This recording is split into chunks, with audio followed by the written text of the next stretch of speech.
Hello guys, welcome back to non tech engineer. तो recently आपने एक न्यूज सुनी होगी कि टीसीएस 12,000 एम्प्लॉयज को निकालने वाले हैं और वो मोस्ट प्रोबेबली सीनियर और मिड सीनियर लेवल के होंगे। उसी के साथ साथ आपने एक और न्यूज काफी वायरल हो रही है, काफी चर्चा में है, वो है कि यूएस प्रेसिडेंट ट्रंप ने इंडिया पे 25% का टैरिफ लगा दिया है।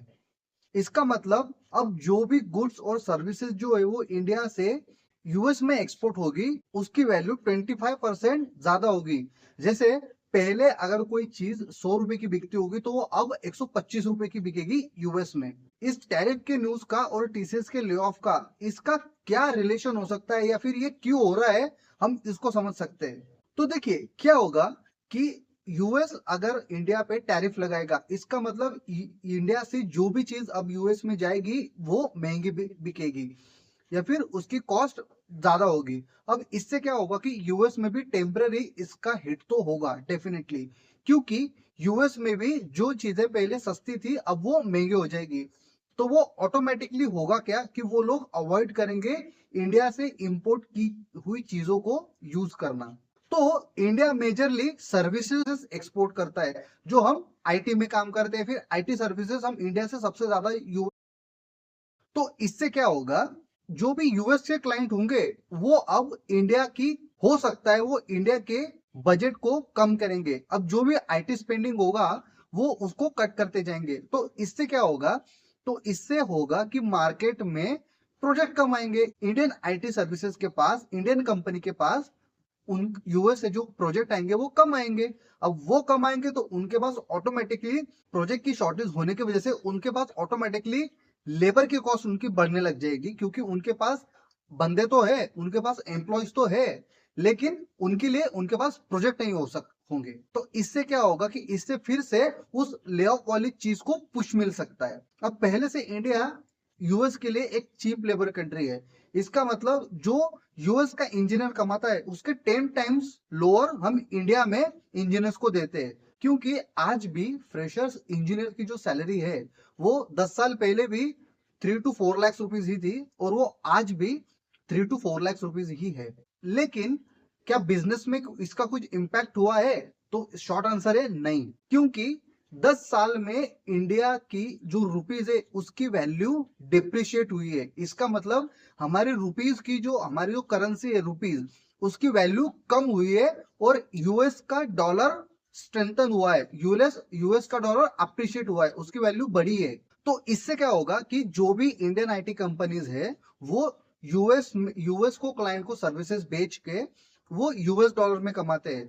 तो जितना यूएस डॉलर अप्रिशिएट होता जाएगा इन लोगों की, क्योंकि ये लोग तो इंडिया में बैठ के ये तो इंडिया में कमा रहे हैं, तो होगा क्या, यूएस डॉलर की वैल्यू बढ़ती जाएगी और इंडियन रुपीज की वैल्यू कम होती जा रही है। तो इससे क्या होगा कि इनके पास तो इंडियन आईटी कंपनी के पास प्रोजेक्ट तो कम आएंगे, लेकिन इनका रेवेन्यू और इनका प्रॉफिट बढ़ता रहेगा। थोड़ा कॉम्प्लिकेटेड टॉपिक है, लेकिन आप आराम से इसको ध्यान से समझो। मैं ट्राई कर रहा हूं आपको मोस्ट इजी वे में बताना।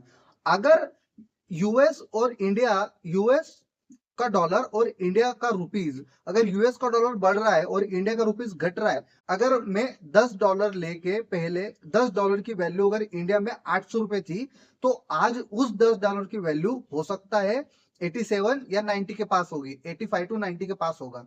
ठीक है, तो इसका मतलब मेरे पास कितना आ रहा है, यूएस से $10 ही आ रहा है, आज भी $10 आ रहा है, लेकिन उस $10 की वैल्यू अब ज्यादा हो गई है, क्योंकि इंडियन रुपीज की वैल्यू इंडिया में कम हो गई है और ये पिछले 10 साल से और ज्यादा हो रहा है। तो इसकी वजह से क्या होता है कि आपको जॉब मार्केट में इसका इंपैक्ट क्या होता है कि आपको आपकी सैलरी या फिर आपको आपकी ग्रोथ, आपकी जॉब की स्टेबिलिटी पे इसका ज्यादा इंपैक्ट होता है। क्योंकि अब एआई के आने की वजह से तो हमारे जॉब एआई की वजह से नहीं जाने वाले। हम बहुत बार इस पे बात भी कर चुके हैं और आपने कई सारे चैनलों पे सुना होगा, अच्छे चैनलों पे सुना होगा। उसके बाद या फिर आपने सैम ऑल्टमैन का जो चैट जीपीटी की सीईओ है उनसे भी सुना होगा, या फिर और भी कई सारे अच्छे लेवल के सीनियर मैनेजमेंट से सुना होगा कि एआई आपका जॉब नहीं खाएगा। एआई की वजह से आपको आपकी प्रोडक्टिविटी ज्यादा दिखानी होगी, क्योंकि एआई की वजह से आप अपने जो रिपीटेटिव टास्क है या फिर आप अपना जो भी कोई काम करते हो उसको आप ज्यादा बेहतर और ज्यादा फास्ट कर सकते हो, आप ज्यादा क्विक कर सकते हो। तो यूएस के क्लाइंट भी अब यही एक्सपेक्ट कर रहे हैं इंडियन आईटी कंपनीज के। तो अब इस यहाँ से आगे अब इंडियन आईटी कंपनी जो है वो एक बहुत ही मेजर और बहुत ही क्रिटिकल स्ट्रक्चरल शिफ्ट में है, वो एक स्ट्रक्चरल फेज में है। क्योंकि अब उनको वो अब यूएस के क्लाइंट को ज्यादा लेबर, चीप लेबर नहीं प्रोवाइड करना चाहते, या फिर यूएस के क्लाइंट चीप लेबर नहीं चाहते। अब यूएस के क्लाइंट चाहते हैं कि वो प्रोडक्टिविटी के बारे में बात करें। और यही एक बहुत बड़ा फंडामेंटल डिफरेंस है यूएस और एक इंडियन आईटी कंपनीज में। क्योंकि इंडियन आईटी कंपनी जो है वो अगर आप डेटा देखोगे तो इंडियन आईटी कंपनीज सबसे कम आर पे खर्च करती है, और यूएस वाली कंपनीज आर पे बहुत ज्यादा अच्छे से खर्च करती है। और आप अगर देखोगे तो इन्फोसिस, टीसीएस, विप्रो और भी जो भी बड़ी बड़ी कंपनीज है, इंडियन आईटी कंपनीज है, वो स्मॉल इंडियन आईटी कंपनीज के कंपेयर में सबसे कम आर पे खर्च करते हैं। आप अगर हैप्पीएस्ट माइंड को देखोगे, आप अगर परसिस्टेंट को देखोगे, तो टीसीएस, इन्फोसिस जैसे बिग जायंट्स के कंपेयर में ये छोटे कंपनीज है, लेकिन इनका आर स्पेंडिंग उनसे कहीं ज्यादा है। हो सकता है इनका आर स्पेंडिंग वैल्यू टर्म्स में कम हो, लेकिन परसेंटेज टर्म्स में इनका आर स्पेंडिंग उनसे ज्यादा है। तो आप इस चीज को समझो। अभी मैंने लास्ट लास्ट वीक में ही एक ग्रेजुएशन इंडेक्स रिपोर्ट पे एक वीडियो बनाया है, आप उसको जाके देखो। अगर ऐसा होता है कि अगर मार्केट में अब उनको ज्यादा प्रोडक्टिविटी दिखानी है, और हमारे यहाँ पे तो ग्रेजुएशन इंडेक्स के हिसाब से हमारे यहाँ पे तो सिर्फ और सिर्फ 42% लोग ही एम्प्लॉयबल है आफ्टर द ग्रेजुएशन। तो इससे आप समझ सकते हो कि लेबर की शॉर्टेज नहीं होगी, उनके पास स्किल की शॉर्टेज हो सकती है। तो आप अपने स्किल पे ध्यान दो।